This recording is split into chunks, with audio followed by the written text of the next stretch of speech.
And so in 1947, you get The Long Telegram by diplomat George Kennan. And basically, what he's trying to explain is that the Russians are psycho. Um, there's something wrong with their culture. It's called Tsarism and years of repressive authoritarian rule, combined with the maniacal virus of Marxism, Leninism, that the Soviets will try to expand ruthlessly and exert their power and project their power all over the world. So we have to contain them. In my opinion, a little bit of a misreading of Soviet foreign policy at the time, but Kennan's idea about the long telegram and containment really does rule the day. And so, like, I want to use that metaphor of, like, containment as something that fits the whole sort of post-war era. And it goes far beyond the shores and the shoals of foreign policy. So, if you look at the home front, you've got the baby boom. A bunch of GIs, a bunch of soldiers that served in the war are coming home. They've been away.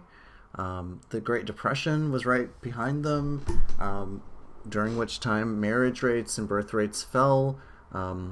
Housing construction slowed down because it was a Great Depression. People weren't buying homes. So you have this very unusual combination of a huge demographic spike with a severely limited housing stock. All these guys want to come home and they're down to fuck. So basically, there's lots of babies happening. That's why it's called a baby boom. But these soldiers are coming home and there's like, they haven't been building suburban houses or apartments or whatever for much of the 30s and early 40s because of the Depression and then the war. So there's a problem, right? And an enterprising family called the Levitts come up with a way of dealing with this. This is how you get Levittown. Basically saying, if there's a huge housing demand, why can't we just make houses the way that we make automobiles or toasters on an assembly line? Let's just industrialize home building so that we can build as many, the Model T of house, basically. Like, remember Henry Ford tried to like create a car that his own workers could buy, or like that was the idea. Like, we're gonna mass produce something as efficiently and cheaply as possible that the common man can actually own a car or own a home or a refrigerator or whatever. And so the first Levittown opens in Long Island, New York in 1947. And they're going for $7,900, if you can imagine that as a price for a house. And these are modest houses. These are not McMansions. This is like, in classic communist Soviet brutalist style, which I love, just like, how can we put as many people in as many boxes as possible? And they'll all look about the same. There might become a few different colors, but 2-bedroom, 1-bath house, whatever. Just a house that the ordinary working class or middle class family can just buy and commute to work in New York City or Connecticut or wherever, or in Ronkonkoma, Long Island, whatever, it doesn't matter. But like, we're gonna mass produce and industrialize housing because there's such a demand. Now this leads to the famous Malvina Reynolds song, "Little Boxes, Little Boxes on the Hillside, Little Boxes made of ticky-tacky, Little Boxes on the Hillside," and they all look just the same. This was the theme song of the TV show Weeds, which some of you might have seen. But it was a protest song in a sense, or at least an ironic, satirical song by a folk singer, making fun of these like just curvilinear streets with the cul-de-sacs, but like just every little house, they're like little I don't know, like on Monopoly or the Game of Life or something. They're just these little tiny houses. And what Reynolds was getting at with her song was that, like, the, corporate executive, they're lawyers, they're businessmen, they all went to the university, and they all act just the same. The little boxes, the suburban homes, were a symbol of conformity and uniformity, in the post-war era of blandness and just a sterile, mass-produced existence. But if you had lived through the hell of the Great Depression and World War II, where there were no jobs, and then you had to go watch your friends die in the mud in Belgium fighting fascists, you might think this little box in suburban Long Island or Pennsylvania or wherever, even Puerto Rico in one case, seems pretty good. I mean, so there's a critique of this new suburban life. As we've mentioned before, not everybody was able to have access to that because of redlining and discrimination and housing practices, and all kinds of other structural inequities. But for the people who were living it, they probably thought, I never had it so good. I live in the suburbs. I've got a house. I own the house, sort of. I got a sweet-looking lady, and she bakes bread. And every time I come home from work, I take off my little penny loafers. My little slice of heaven is right here.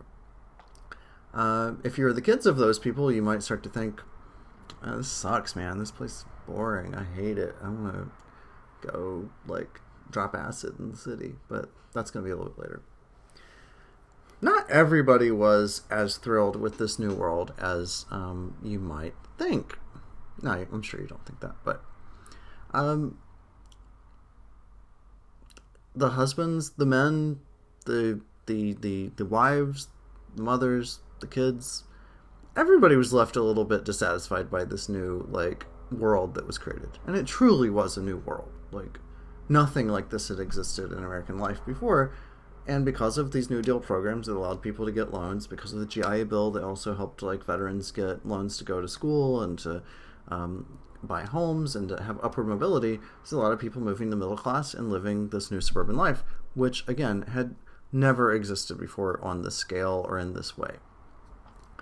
Now, there's some people who, found this to be a little stifling. One of them was Betty Friedan, who had been a writer and a journalist. She was college educated. She had been very successful in her career prior to getting married and starting a family. She went to one of her editors at Maclean's or Redbook or one of those big magazines that were targeted toward women, but all of the editors were men, of course. And she tried to pitch an article about what she called the problem without a name. And she's trying to explain how, housewives, even, affluent housewives in the suburbs were, very unfulfilled or dissatisfied or depressed. This dream that they were being told that they had didn't seem so great. And basically, the editors just looked her in the face and said, this bitch is psycho. What are you talking about? That's insane. Why would anybody feel that way? You've clearly gone off your rocker, so just call me back, but don't call me, basically. And so Friedan had to go back to the drawing board and try to write a book. And so she wrote a book called The Feminine Mystique. And when this came out in the early 60s, it really blew a hole in conventional thinking because it was the suburban affluent housewife, probably white, is the happiest person who's ever lived. How could there be anything else? And what Friedan was arguing is that, there could be a hell fuck lot else. So I'm just going to read, very briefly, a passage from Friedan's Feminine Mystique, just to give a sense of what she's trying to say. Interior decorators were designing kitchens with mosaic murals and original paintings, for kitchens were once again the center of women's lives. Home sewing became a million-dollar industry. Many women no longer left their homes, except to shop, chauffeur their children, or attend a social engagement with their husbands. Girls were growing up in America without ever having jobs outside the home. In the late 50s, a sociological phenomenon was suddenly remarked. A third of American women now worked, but most were no longer young, and very few were pursuing careers. They were married women who held part-time jobs, selling or secretarial, to put their husbands through school, their sons through college, or to help pay the mortgage. Just to highlight here, there's a lot more women in the workforce, but they, according to Friedan, are kind of working part-time just to support the goals and ends of the male people in their life. To continue. Or they were widows supporting families. Fewer and fewer women were entering professional work. The shortages in the nursing, social work, and teaching professions caused crises in almost every American city. Concerned over the Soviet Union's lead in the space race, scientists noted that America's greatest resource of unused brainpower was women. But women would not study physics. It was, quote, unfeminine. A girl refused a science fellowship at Johns Hopkins University to take a job in a real estate office. All she wanted, she said, was what every other American girl wanted: to get married, have 4 children, and live in a nice house in the suburbs. The suburban housewife, she was the dream image of the young American women, and the envy, it was said, of women all over the world. The American housewife, freed by science and labor-saving appliances from the drudgery, the dangers of childbirth, and the illnesses of her grandmother.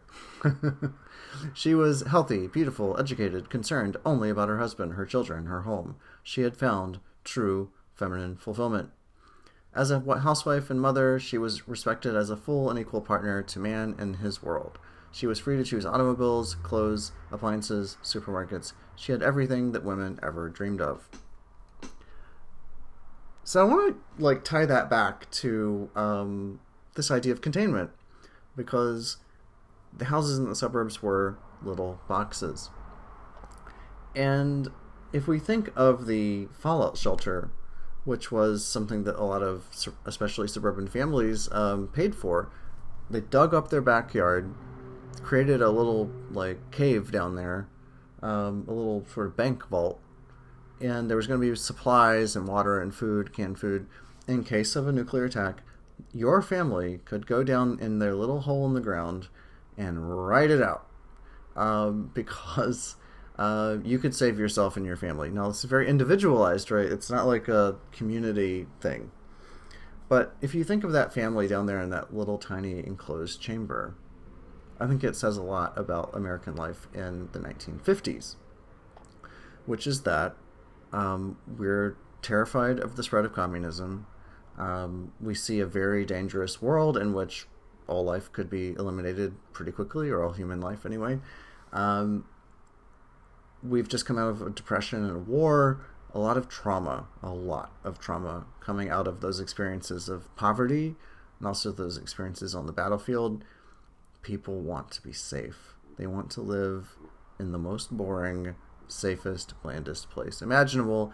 And if you are more than likely a white family who's able to get an FHA loan to live in the burbs, you're gonna be on that like dynamite. And your kids might grow up to resent you because they think that the suburbs are boring, but for the time being, this little cage is a beautiful gilded cage. We're going to see with the rise of second wave feminism and the women's movement that Betty Friedan largely inspires, that this is not enough. This is another box. It's another cage. It's another biodome. And that protective sealant might keep out the bad things of the world. It might keep out communism. On the other side of that wall, there's the beat generation, the beatniks, people who smoking dope and getting hopped up on goofballs, writing poetry about homosexuality and revolution and all kinds of things. There's this deviant other world out there that is in the city, but we're out here in the suburbs where everything is in a nice little biodome.